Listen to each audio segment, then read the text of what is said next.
Je suis maintenant avec Antonin Moreau du cinéma et pas bien décédé du cinéma et décédé, qui a donc choisi de parler de Matewan de John Sayles qui vient de ressortir. C'est bien ça ?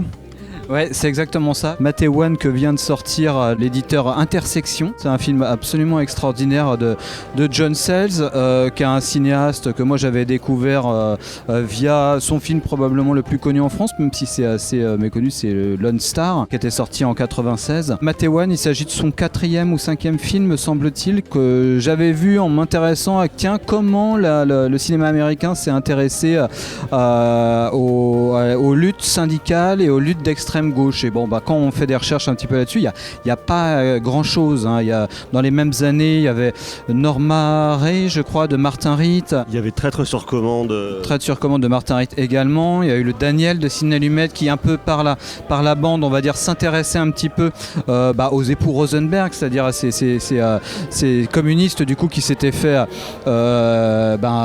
assassiner par le gouvernement américain pour suspicion de sédition communiste. Et donc Matewan, lui, va s'intéresser aux luttes, à une guerre en fait entre des mineurs en Virginie qui tentent de s'organiser en syndicats. Et évidemment, les patrons ne voyaient pas ça d'un bon oeil.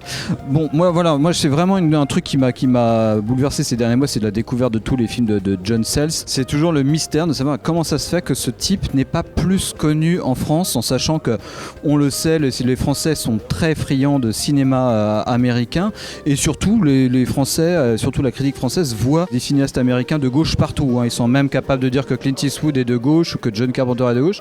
Et quand on a affaire à un cinéaste qui est vraiment de gauche, tendance marxiste, comme John Sayles, c'est-à-dire quelqu'un qui considère, qui filme la société, mais sous un angle de lutte des classes, c'est-à-dire qui pense, contrairement à tout le principe même fondateur du cinéma américain, que l'individu ne prime pas, mais que c'est des conditions sociales qui priment sur l'individu, et le cinéma, la critique française et la cinéphilie française est passée complètement à côté de cet auteur-là, qui est à la tête d'une œuvre absolument merveilleuse. Évidemment, Matewan, c'est ça synthétise un peu ce truc-là, parce que ça t'intéresse de front à une lutte sociale, mais tous ces films finalement vont travailler ces luttes, ces tensions qui vont exister entre différentes classes et pris le pouvoir économique dominant. Matewan, c'est un film merveilleux qui date des années 80, mais qui ressemble purement à un film des années 70, ne serait-ce que par sa photo qui est signée à Scale Wexler.